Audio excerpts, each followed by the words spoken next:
All right, viewers, just early this morning, you had Saifuddin Soz, Congress leader, who had made two very unsavory statements, especially when it comes down to sensitivity of the survivors and the victims of the Pahalgam terror attack.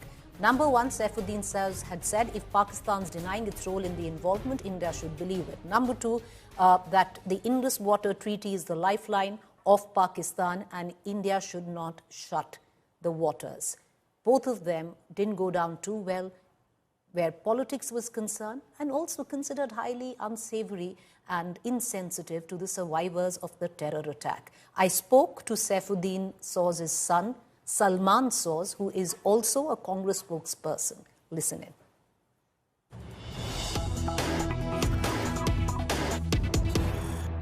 Cut across at this point of time to Mr. Salman Soz. He's the son of Saifuddin Soz.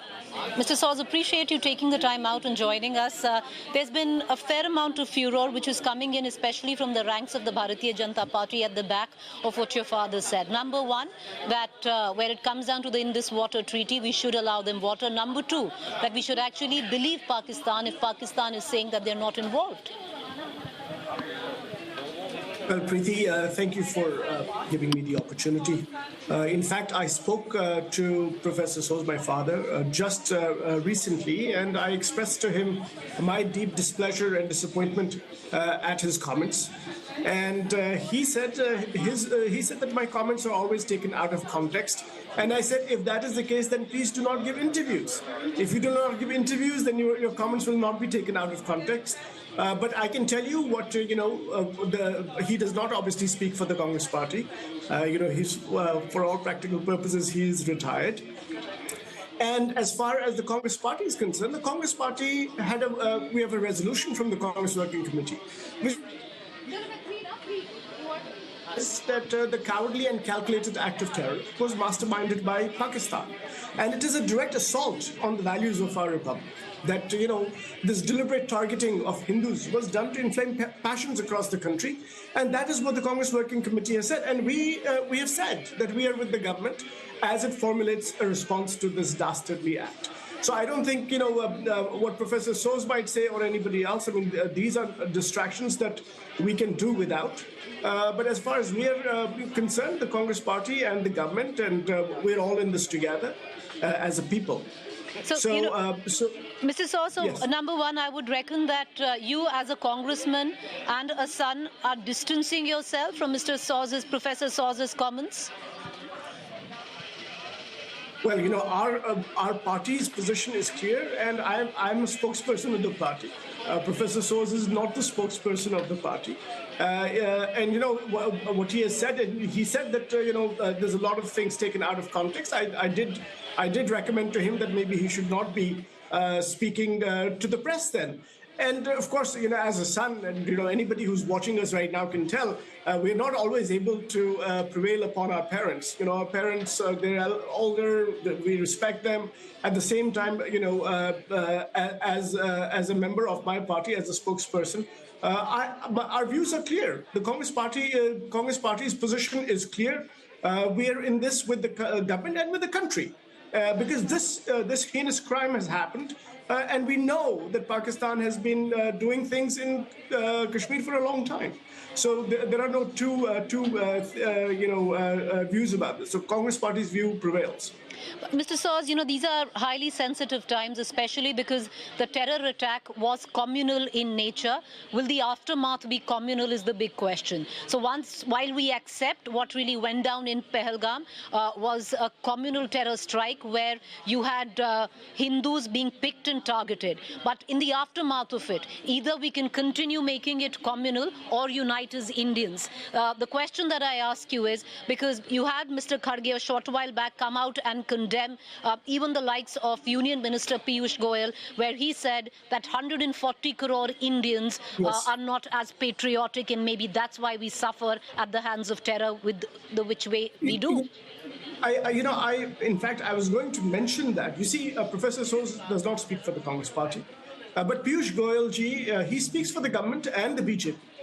And when he says that basically, his view seems to be that these things are happening because 140 crore Indians are not patriotic. They don't love their country. And I think that is, to my mind, that is a far more damaging thing than what Professor Soz might say, who, as I said, is retired for all practical purposes. Now, the BJP may want us to go in these different directions because yet another massive, dastardly terrorist attack has taken innocent lives. And the BJP is ruling, and they have no explanation as to why this security breach happened. So, of course, they latch on to comments like the ones made by my father, which as I said, I expressed to him my deep disappointment about his comments. But at the same time, I think everybody, the government, Mr. Goyal or BJP, and of course the Congress party, we have to say that we have to fight this together. We have to be in this together. If we start raising, if we start fighting with each other, that is not going to help help us do justice for the victims of Pahalgam. Because this is a time, one final question, Mr. Soz, because you're a Congress spokesperson, so I ask you, from that lens. This is a time also to show great restraint and to somewhere down the line solidarity with the government, which in the all-party meet, the Congress did. But having said that, we've heard multiple voices. You've had the Karnataka Chief Minister who's now come out and seemingly suggested, maybe in good faith, that war is not an option. But at a time where we've lost 26 lives, there are 26 families who want retribution, if not revenge. These can be deemed as insensitive. Then you have an MLA from Maharashtra who's made one of the most preposterous statements as well. You have Mr. Shashi Tharoor, who actually spoke in a more reconciliatory manner, but he's been panned within the Congress for doing so. Is it, time that at least there is a whip that the party issues so you do not have these motor mouths that you have to constantly keep explaining for? No, first of all, I would not call the Karnataka Chief Minister a motor mouth, because I've not heard his comments. I cannot really comment on what he said, or the gentleman from Haryana. I'm not privy to those comments. I can simply say this. The Congress Working Committee, which is our highest organizational body, the Congress Working Committee has made the Congress Party's position clear. Everybody who is in the Congress Party, any position of responsibility that we have to abide by the party's in some ways directions, and those directions are clear. This was a dastardly attack that was orchestrated with the purpose of dividing us, and the best response to this is for us to not be divided, that for us to stand together. And of course, in the Congress Party, that is what we are trying to do. That is what we are endeavoring to do. And of course, if anybody goes against the Congress Working Committee's resolution, then of course the party will act accordingly. All right. Thank you, Mr. Soz, for taking the time out and joining us and at least giving us your perspective, both as a son and a Congress spokesperson. Appreciate it. Thank you for joining us.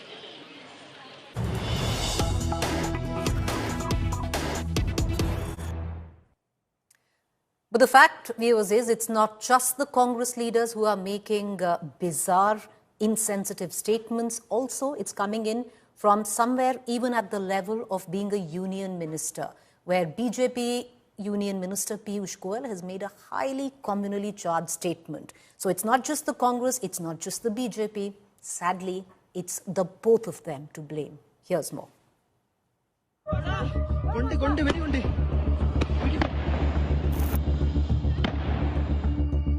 Restraint, empathy, timing have never been the strongest suit of politicians.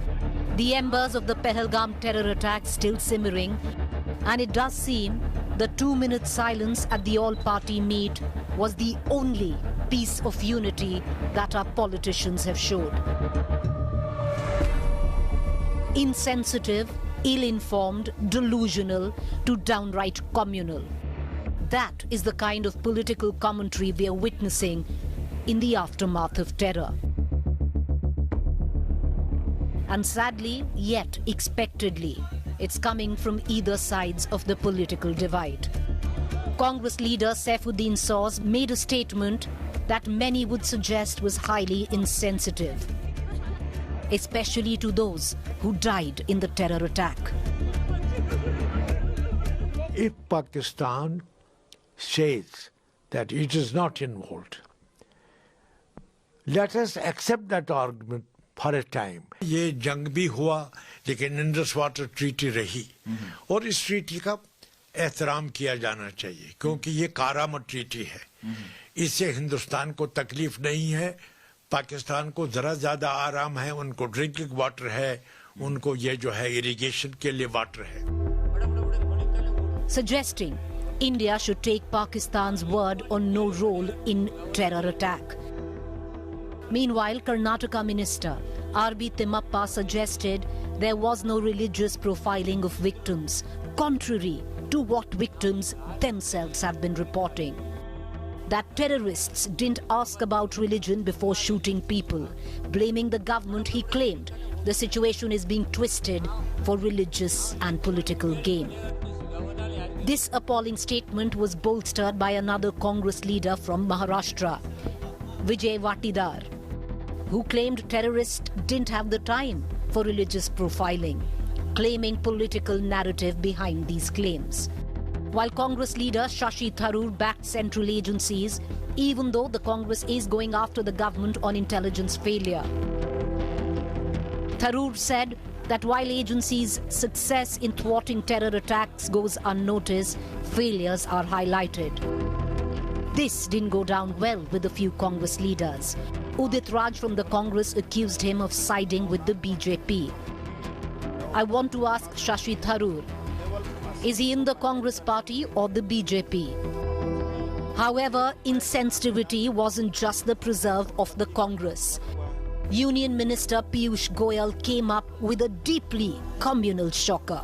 Mr. Goyal said that terror attacks like the one in Pahalgam would continue to disturb the nation as long as 140 crore Indians don't regard patriotism and nationalism as their paramount dharma. जब तक 140 करोड़ भारतवासी देशभक्ति और राष्ट्रवाद को अपना परम धर्म मानते नहीं हैं, तब तक इस प्रकार की घटनाएं देश को परेशान करते रहेंगे. Many interpreted it as 140 crore Muslims are not patriotic to the country, a deeply troubling and disconcerting view if true. देशभक्ति की कमी हमारे पास है तो क्या इंदिरा जी अपनी जान देती थी? आजादी के लिए लड़ने वाले महात्मा गांधी जी के सीने में गोलियां खाई, वो किसने मारा? One thing is clear, when it comes to politics cutting across party lines, it is never too soon to politicize. Even a gruesome incident like the Pahalgam terror attacks.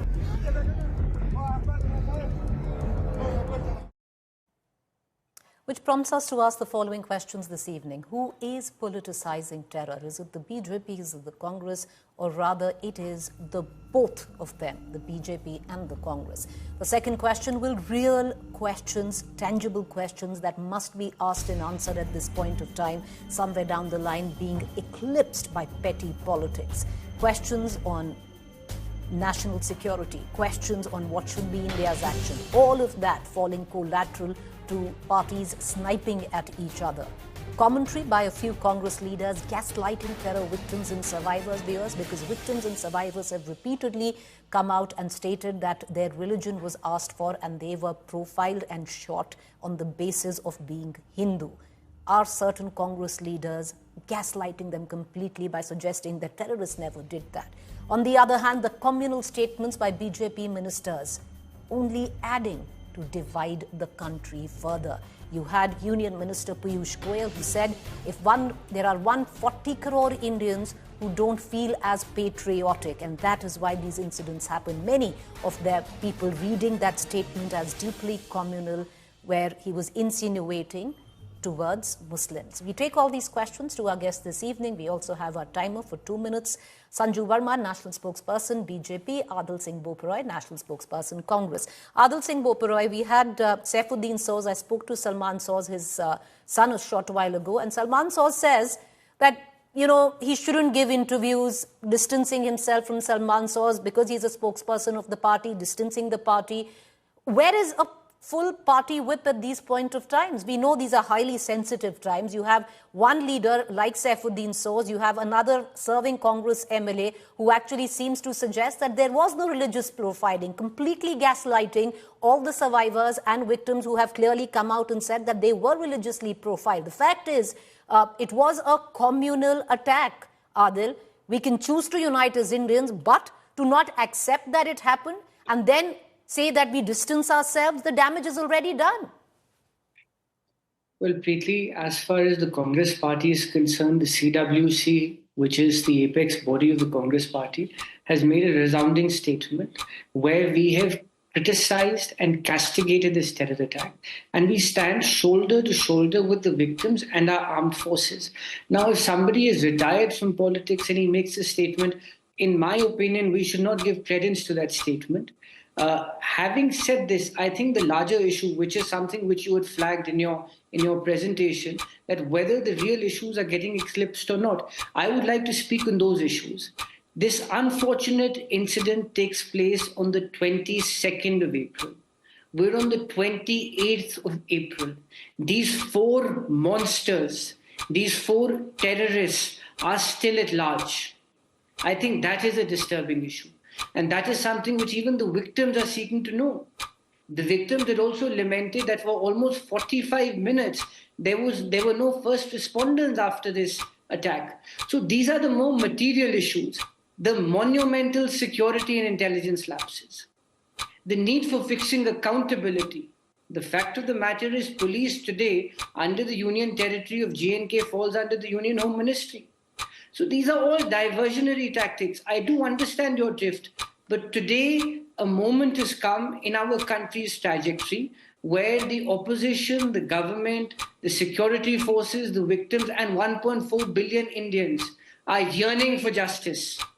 We want justice to be done, not only to be done, but also to be seen to be done. So let's focus on the real issues. We stand with the government. In the all-party meeting, we made our position very clear. Our Congress president, our former Congress president and leader of opposition has clarified his position. So therefore, I as an official spokesperson stand with that position.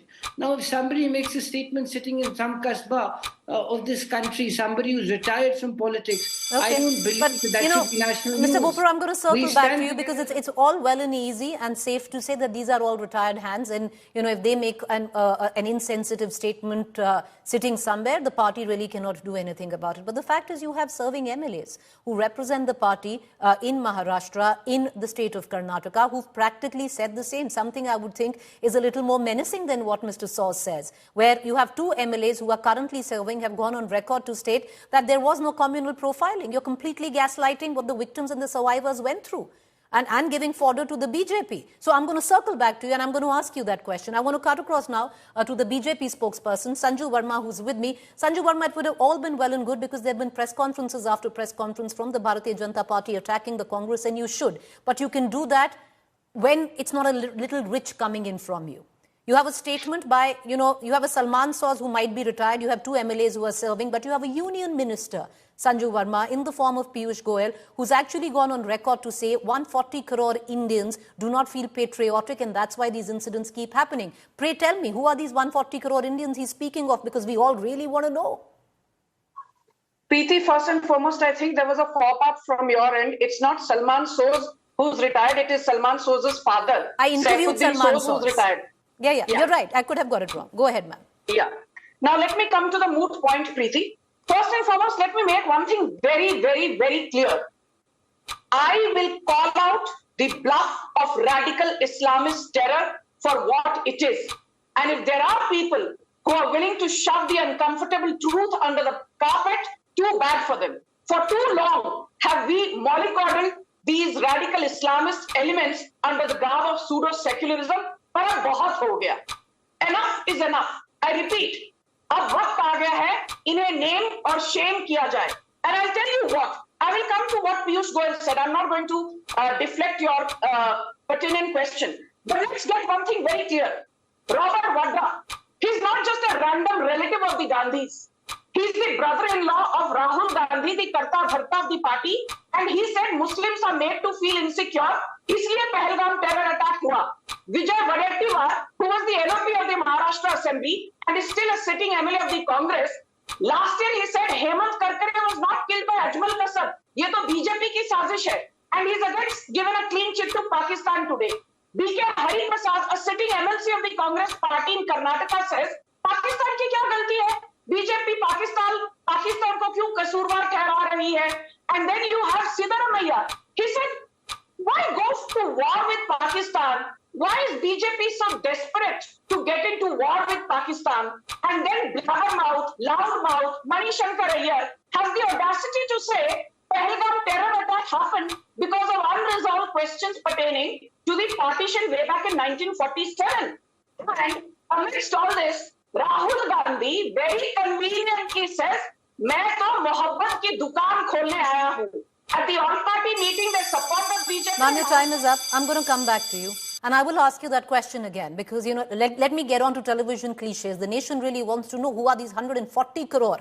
It's not 1 crore, it's not 2 crore, it's 140 crore Indians who are not nationalistic, who are not patriotic, and that is why these attacks are happening. Who are they? But I want to cut across back to Adil Singh Boparoy. And Mr. Boparoy, let me come back to the question. The fact is, a Saifuddin Soz can be explained. He's 90-year-old, he's retired. His son himself said that he should not give interviews. It's damaging, but it can be explained. What action has been taken against two serving MLAs, sir, who've gone ahead and made the most incendiary statements? And that is why you speak of things getting eclipsed, Mr. Boparoy. I'm sorry I'm coming in. And yes, bigger questions that should be answered are getting eclipsed, but I would reckon both sides of the political divide, including you, are to be blamed for that, sir. Preeti, to be fair, I haven't heard the statements by the MLAs as indicated by you, point number one. Point number two, if they've taken a contrary position to the CWC resolution, I reject any such statement. But that is not the moot point today. The moot point is that there are several issues which the BJP cannot circuitously evade. Number one, the victims say there were no first responders for 45 minutes. Precious lives could have been saved. Number two, it's been 6 days since this ghastly incident. These 4 terrorists are still at large. Number three, a monumental security and an intelligence lapse. Number four, how can the Union Home Ministry wash its hands off? So instead of the BJP spokesperson distorting statements made by other persons associated with the Congress party or being former leaders, I think it is important that they must take the bull by the horns and face this issue head on. You have failed. You have failed. There are no two ways about it. Notwithstanding that, for the sake of the country and for the sake of the victims, we are standing with the government of the day so that a befitting response can be given to the terror infrastructure, so that this terror industry can be brought down to its knees. Please focus on governance. Do not focus on rhetoric. The irony is that the BJP spokesperson has a penchant for rhetoric and diatribe. And that is what should be shunned at this stage. We stand with the government. Please take concrete action. Take concrete action so that nobody tomorrow can dare to repeat this incident. And finally, Preeti, the BJP in their zeal and over-enthusiasm perhaps was wrong in sounding the bugle of normalcy in J&K. Clearly, there is no normalcy in J&K. So let's acknowledge facts as they stand. I'll come back to you, Mr. Boparoy. And yes, hopefully larger issues will be addressed sooner than later. But like I said, empathy, timing is not the strongest suits when it comes to politics or politicians. And Sanju Verma, I will ask you that question again because you say you don't like beating around the bush. So pray, please do tell us. 140 crore Indians are unpatriotic. Who are they? Who was being referred to, ma'am? Preeti, first and foremost, let me make one thing very, very clear. Here the Congress spokesperson keeps saying the BJP spokesperson is engaging in rhetoric. The BJP spokesperson is engaging in diatribe. पहली बात तो ये, I am the national spokesperson of the world's largest party. I don't need certificates on what to say, how to say, and when to say from the spokesperson of a party that has lost 3 Lok Sabha elections in a row. इसलिए शांत हो जाइए, आपके भाषण की जरूरत नहीं है. Now coming to Preeti's question. I will give you some data which is self-explanatory and I will answer your question in as many words. Look at this. Punjab has a border of 547 kilometers with Pakistan, Preeti. Gujarat has a border of 512 kilometers that it shares with Pakistan. Rajasthan has 1035, a little over 1,000 kilometers that it shares as borders with Pakistan. And Jammu Kashmir shares 1,216 kilometers with Pakistan as border. But pray tell me, forget in the last 10 or 11 years, in the last 70 plus years of post-independent India, ऐसा क्यों होता है कि every cross-border terror attack emanates from Jammu Kashmir? It is because you have sleeper cells there, you have OGWs there, you have the armed Janta. I'm not blaming every Kashmiri. 99% of them are patriotic, but that 1% did assist the Pahalgam perpetrators, and very quickly, your audience needs to hear this. Mohammad Adil Rahman, Mohammad Asif Ahmed, Mohammad Ashan Ahmed, Mohammad Haris, Mohammad Amir Nazir, Mohammad Ahmed Bhatt, Mohammad Asif Ahmed, Mohammad Nasir Ahmed, Mohammad Shahid Ahmed Kute, Mohammad Amir Ahmed Dar, Mohammad Adnan Safi, Mohammad Zubair, Mohammad Harun Rashid, Mohammad Zakir Ahmed Khani. These are 15 people from Kashmir who helped them. All right. Okay. I know. Okay. So, Sanju Verma, you've given a full list of Muslim names who were part of the terror attack. I could give you a bigger list today who were Muslims and who only went down and helped. Sorry, ma'am, make your point. What do you say? Islamist terror. Well, I will all ma'am, you're trying to make a point and I'm also trying to make a point, so allow me. I can give you a bigger list. Some of them who died helping tourists were Muslims. Other Muslim names who actually helped people dealing with terror. So, no, ma'am, the fact is, one would like to... People who killed not Muslims say yes or no, Preeti. Sorry? For a change, be honest. Sorry, did the people who gunned down those heartless of course they Hindus, were Muslims, not at least for what we know they are. Of No, what the what we names know that are being spoken of, the four, they are Muslims, yes. But that doesn't make, but can we, of course it was, ma'am, it's not a screaming bout between you and I. Number one, this was a communally charged terror attacks. In all probability, there were Muslims behind it. But the sad part is we don't respond as Hindus, we should respond as Indians, which we are not. And that is what today your party is being questioned for. I want to give in last 2 final minutes to both our... with you is you do not want to listen to the truth. Madam, you don't allow anyone to talk. So let's not get into that. Okay, it's not an argument. I'm going to put your fader down, ma'am. It's not an argument. I'm going to cut across back to Adil Singh Boparoy. 2 minutes, Adil, that you get. Because yes, there are credible issues that need to be spoken of. But today this debate is really not about credible issues. It's actually speaking of the politics that is speaking around.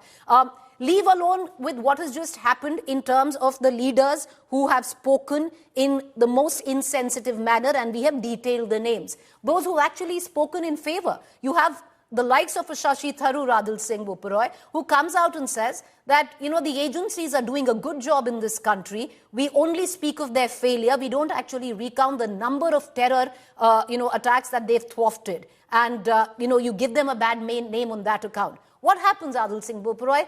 Senior leaders from the Congress come out and actually say, why are you standing on the LOC? Cross on to the BJP. Preeti, there is no room for politics today. And I would urge the BJP spokesperson to shun politics. This is a moment of national mourning and this is a moment of national solidarity.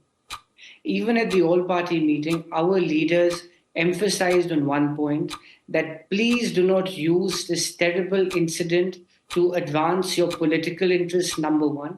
And number two, please do not use this incident to sharpen fault lines in society. Because if you use this incident to sharpen fault lines, you are doing exactly what Pakistan wants. Pakistan wants the polity to be polarized, and you, by resorting to this kind of rhetoric, you are aiding that sharpening of political fault lines and sharpening of religious fault lines. So therefore, I urge the BJP spokesperson to restrain herself from doing this. Number 3, let's be very, very clear. Today, the nation yearns for an answer. The nation yearns for a befitting answer. And at the same time, the BJP, by throwing mud at the opposition, cannot run away from the fact that there has been a monumental intelligence and security failure. There was not a single picket. There was not a single picket at the site of the terror incident. Can the BJP explain why is that so? So therefore, I don't want to join this verbal duel.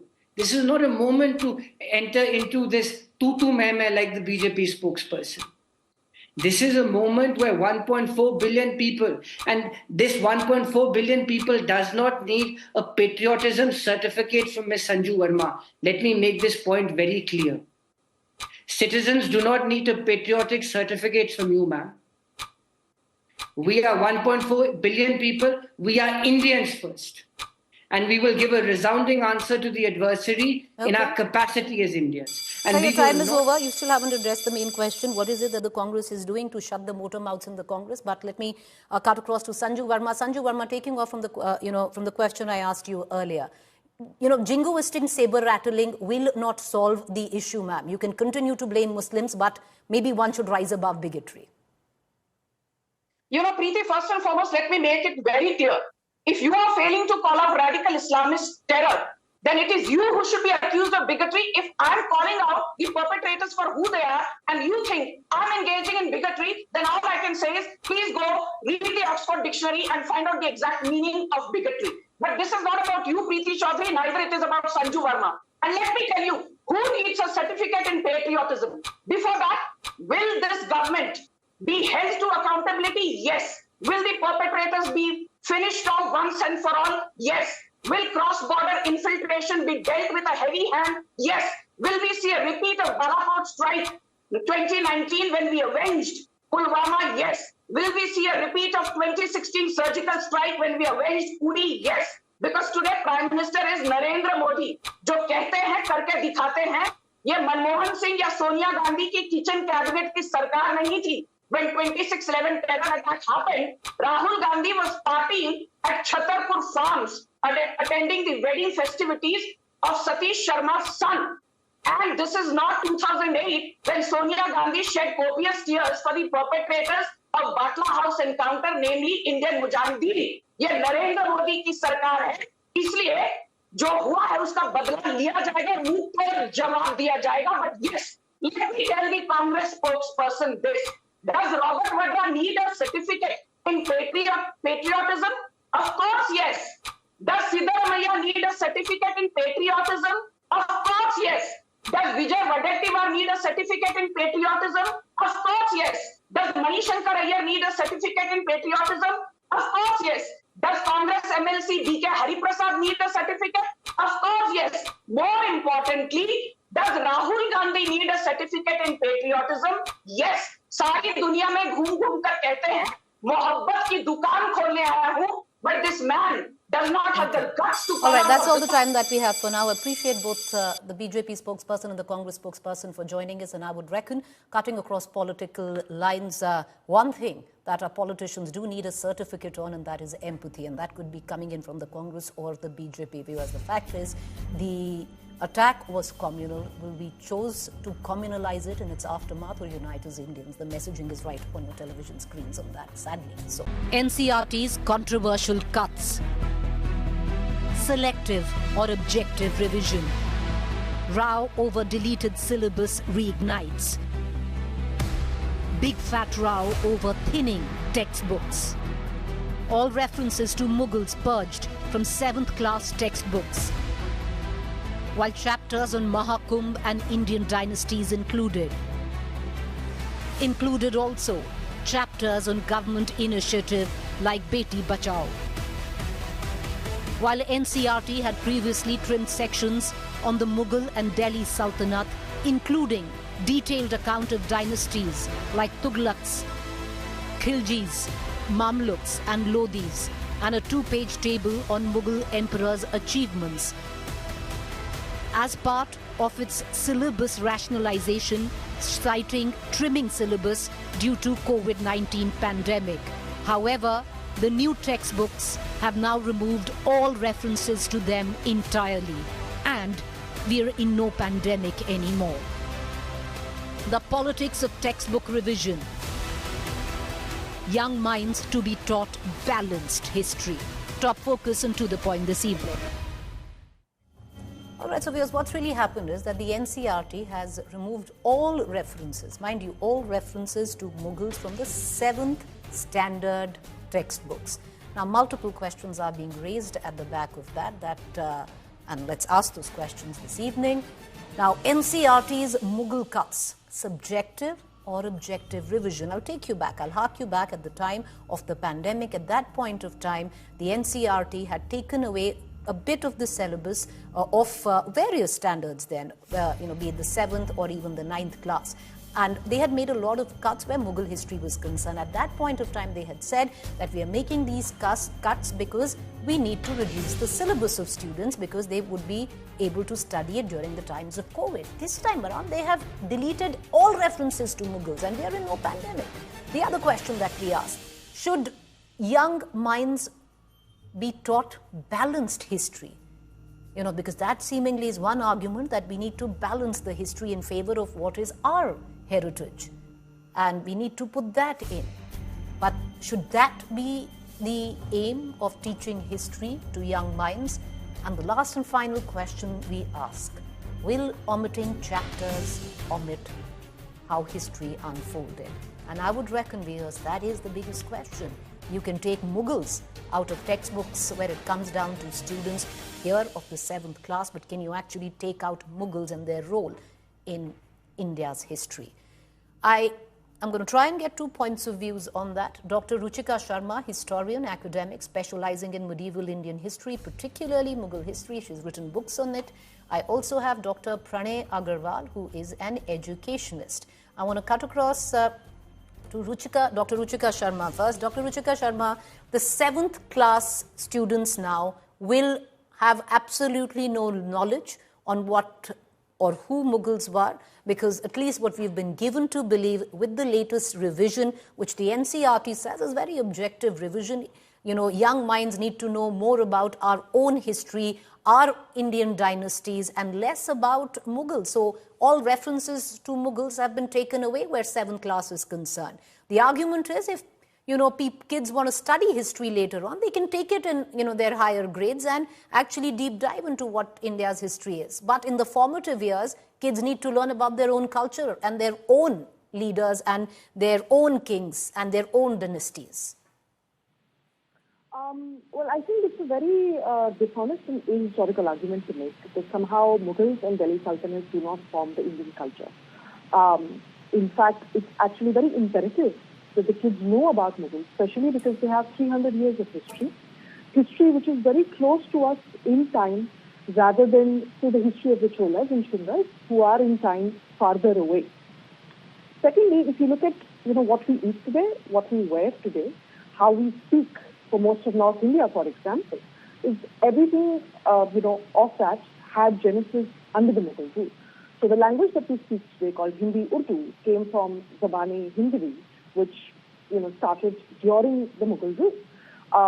The clothes that we wear today, say for example the kurta, say for example the churidar, right? These are very common clothes. The lehenga choli, all of this, when is it coming? It's coming under the Mughal rule, right? The food that we eat today, for example, there's a very common thing that a lot of Indian homes have, which is called as the do pyaza, which is where you first put pyaz in the tadka and then you put pyaz over it. That again comes with the Mughalite cuisine, right? So you cannot say that the Mughals are not related to the Indian culture. And it's a very dishonest and unfair argument to make, considering most of the sites in India today that give the maximum amount of money to the Indian government with tourism are actually buildings which are built by the Mughals. Right? So Mughals have a huge role to play in our present, and therefore removing them from the past is absolutely unfair to the Mughal history, but more than that, unfair to the children who really need to know that where does a lot of their culture come from? Where does the language that they speak, the clothes they wear, the food that they eat come from, right? The other important thing, it's actually very sad that usually the way the syllabus was divided was in class 6 you would have quote-unquote ancient India, in class 7 you would have quote-unquote medieval India, and in class 8 you would have quote-unquote modern India. Now in class 7 you have retained medieval India, but you've actually taken out 600-700 years of medieval India out of that, which is the Delhi Sultan, right? For example, Alauddin Khalji's massive contribution in thwarting 7 Mongol invasions. Not 1, not 2. That man thwarted 7 Mongol invasions. Had he not done that, the entire trajectory of Indian history could have been completely changed. So removing that man from the 7th class textbook is actually very unfair to Indian history, right? So I think the corollary of the two is basically this idea that somehow they are foreign and therefore they don't need to be included is actually doing injustice to Indian history, because they are, at the end of the day, the Mughals and Delhi Sultans collectively put together 1,000 years of Indian history. You cannot remove 1,000 years of Indian history from class 7 textbooks. I would also like to mention, since, there is a lot of brouhaha made about Mughals and, only Mughals being deleted, only Delhi Sultans being deleted. There is plenty of other injustice happening in the class 7 textbooks as well. They've removed, they've described the Varna Jati system as something that takes rigidity under the English and initially comes across only to give societal stability. Now, I think that erases the struggle of the Dalits, who have around 2,500 to 3,000 Dr. years Sharma, of history. allow me to come back to you. I want to introduce our other guests. Allow me to come back to you. And I want to bring in Dr. Prane Agarwal. Because, what also Dr. Sharma just, touched on is it's not just Mughal history, viewers. There are chapters of protest in India that have been taken out. So I would think young kids would not even know what the Chipko movement was all about, because most chapters when it comes down to protest have also been removed along with Mughal history. So I want to go to Dr. Prane Agarwal, who's actually of the opinion that it's a great thing. But Dr. Agarwal, away from the rhetoric of it all, that, we need to focus on Indian dynasties. Why did we over-amplify the Mughals in our culture? The fact, Dr. Agarwal, I'm sure you're an educationist and is that the Mughals did play a huge role where medieval history is concerned. What one really fails to understand is how will children learn about medieval history? Because that is what the 7th standard was supposedly the subject of medieval history, where you're not even talking to them about the Mughals. Preeti, I'll begin with the observation, with the cliche that education makes a man. So whatever I am today in large measure is due to my education, and I think I speak for each one of us when I say that. Coming specifically to the changes in the NCERT textbooks, I would say it is a very welcome development, but it is, the way I see it, it is too little too late. In fact, much more needs to be done. Our history textbooks, they are infamously distorted and partial, I would say. So, while it's a glad departure from the days of Prakash Javadekar, who in 2018 had said, I have not changed even a comma as the education minister. But I hope that this time these changes are taken to its logical conclusion. You see, there are many conspicuous omissions in our history textbooks particularly. So I hope the project of broadening and making Indian history more inclusive and, should I say, more complete is done till the end. For example, much of Indian history is Delhi-centric. Right? So we are taught in great detail about even obscure Delhi-based dynasties like the Lodhis. But we know very little from our official, the history we are taught about the Vijayanagar Empire or the Satavahanas or the Ahoms of Assam. Right? These very great dynasties, they are literally reduced to a footnote in our history textbooks. Similarly, you see, because of the Delhi emphasis, land-based invasions we know a lot about. But maritime history of India is, should I say, somewhat downplayed. And with our long coastline, our engagement with the rest of the world has been through, for example, with Southeast Asia, has been through the oceanic route, which is somewhat, I would say, ignored. So, and another thing is that I hope that these revisions are not reversed because of criticism from the left, which dominates Indian academic spaces and Indian civil society as well. Also, Preeti, now why these revisions were important? Firstly, to correct historical imbalances, I would say. So since independence, literally Indian history textbooks did not pay adequate attention to glorious indigenous dynasties, right? And that is what is now being rectified. So we are trying to restore the balance by giving due importance to India's own civilizational achievements. When you are highlighting the Magadh or the Mauryas or the sacred pilgrimage sites, you are showcasing the cultural and the spiritual heritage of India, right? So it instills a sense of pride in India's timeless civilizational existence. Also, it helps to promote a rooted national identity. You know, children first should understand their own country's ancient cultural and political evolution before learning about foreign rulers. So these changes that are being done in the NCERTs, I would say they will help to build a rooted and confident Indian society, which is essential if we are to come up as a rising power on the global stage. Right? Another thing is that, you know, when you're talking about the sacred geography, which is being accused of saffronization and whatnot, I would say when you're talking about the Char Dham Yatra or the Jyotirlings in our textbooks, you are emphasizing the spiritual geography and how it unites us. You know, for example, the linguistic, the whole divide over Hindi imposition, etc. There are far more, what should I say, fundamental aspects which unite us. One of which is the sacred geography. So that national integration can be fostered through how we teach our history to our children. All right. You know, I'm going to give either of you 1.5 minutes each because that's all the time that I have. But I want to cut across to Dr. Sharma first before I go back to Dr. Agarwal to put their point of view. Dr. Sharma, you heard the submissions of Dr. Agarwal. What do you make of them? First of all, I don't know which school did Dr. Agarwal go to because I clearly remember reading about the Vijayanagars, a separate chapter about the Vijayanagars in class 7 itself. There is absolutely no argument to make that Vijayanagar is something that is not taught to us. Secondly, this idea that, you know, we should not be teaching our kids foreign rule. Well, then all of Indian history is a history of foreign rule, starting with the Aryans, which come from, you know, the Central Asian steppes. And this is something that has been proven beyond a doubt. Even the NCERT carries the two genetic studies which say that the Aryans migrated from 1500 BCE onwards. So are we to not teach our kids any history at all, considering all of Indian history comes from a tribe, you know, starting with the Aryans? Are we only to teach them, for example, the Indus Valley civilization that many would also argue are sites now in quote-unquote Pakistan? So if you are going to use the national territory, which was put in the 20th, 21st century on India, and map that onto history, then I think that would be very problematic because then it takes away all of Indian history, right? Because entire Indian history, including the Satavahanas, including the Mauryas, including the Kushans, they've all come from outside, right?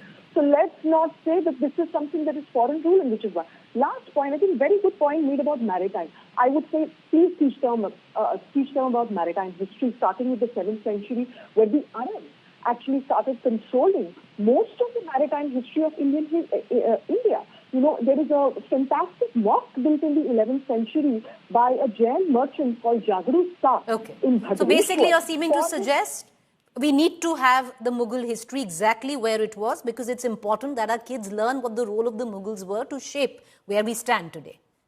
Absolutely. And to say that, you know, this is something that is foreign, well, then the entire history of India is foreign to us. I'd like to give 1.5 minutes to Dr. Agarwal to give in his submissions. You heard Dr. Sharma. Go ahead, Dr. Agarwal. So I'm afraid that Dr. Sharma had misquoted or misunderstood some of what I had said. Nowhere had I suggested that the Satavahanas, etc. are not mentioned in our history textbooks, but there is a relative imbalance in the kind of importance different dynasties have been given, which needs to be rectified. That was my point. Secondly, Dr. Sharma misquoted me again when she said that I had suggested that foreign rule should not be taught. Absolutely not. I would never make such a suggestion. What I am suggesting is that, you know, which nation in the world does not teach about its own civilizational achievements to its children? You know, whether you look at France, it teaches about the Gauls and the Franks, and China teaches about the Qin and the Han dynasties. So why should we shy away from teaching about our golden periods like Guptas or Mauryas? That is the point, right? And it is nobody's case that Mughal history should be deleted in entirety. Of course, it needs to be retained, right? So, and let me clarify, the way I see it, Muslim history is not being erased. Muslims remain an integral part of India. Muslim history remains an integral part of our history, right? So what is happening is a project of completion and expansion of our textbooks by including the other dynasties and giving them sufficient space. Please appreciate India's civilizational history is 5,000 plus years old. It is not confined to the period of the Delhi Sultanate or Mughal rule. So we need to make our history textbooks more inclusive. Okay. Right? All right. I appreciate both points of view. Thank you, Dr. Sharma and Dr. Agarwal, for joining us. We're going to let it be, but it's a story we're going to follow very, very closely because there have not been multiple cuts. Because if it is medieval histories, what we're looking at in 7th standard is the initiation of young minds to know what India's medieval history is. When India's medieval history, viewers, is about the Mughals, and they will learn nothing about the Mughals, at least is what we've been given to understand in their first textbook right now.